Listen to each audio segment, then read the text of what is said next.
Anda masih menyaksikan Power Lunch CNBC Indonesia. Dan untuk membahas lebih lanjut terkait pergerakan perdagangan indeks harga saham gabungan kita sesi 1 dan juga terkait dengan rilis data dari OJK pada sektor perbankan sudah tersambung bersama kami melalui sambungan Zoom Faras Akbar Faris, Head of Investment dari Afris Asset Management. Selamat siang Mas Faras. Siang Daniel.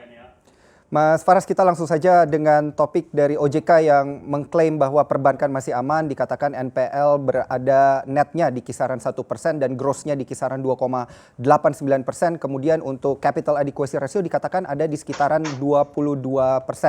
Pendapat Anda seperti apa? Apakah masih bisa kita katakan aman? Iya, kalau dari sisi agregat industri memang kelihatan angka-angka itu sangat baik ya.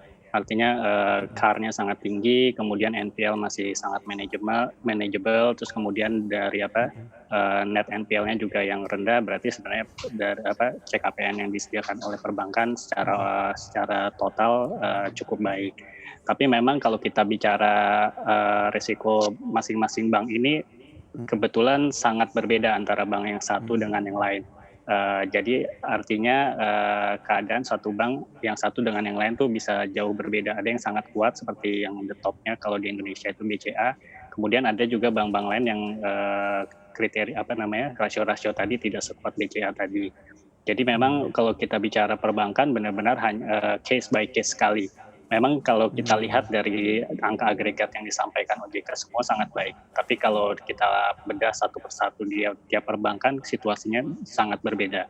Dan karena perbankan ini merupakan industri keuangan dan mereka sangat interrelated antara bank yang satu dengan yang lain, tentunya bila ada isu di satu bank itu dapat juga menjadi resiko tambahan di bank lain.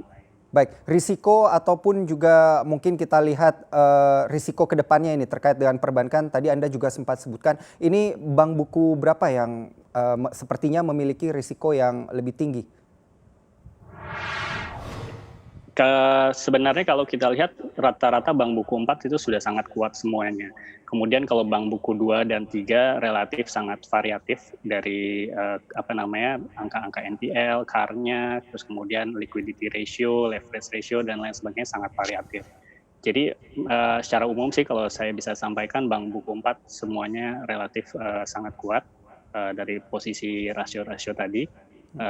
Kemudian kalau bank buku 2 dan buku 3 relatif sangat variatif, begitu juga bank buku 1. Jadi agak sulit juga sih kalau kita bilang bank mana yang paling kuat atau paling lemah di antara bank buku 1, buku 2, buku 3. Baik, kalau tadi Anda sebutkan bank buku 4 relatif masih cukup baik dan bank buku 3 ini sepertinya terlihat masih bervariasi, begitu juga dengan pergerakan sahamnya. Ini apa yang perlu diperhatikan ke depannya? Terutama ketika kita melihat ada banyak sentimen bagi sektor perbankan, ada Bank Jangkar dan juga kemudian ada Tapera ke depannya. Akan seperti apa rupa-rupa daripada sektor perbankan kita ini ke depannya di tengah kondisi pandemi?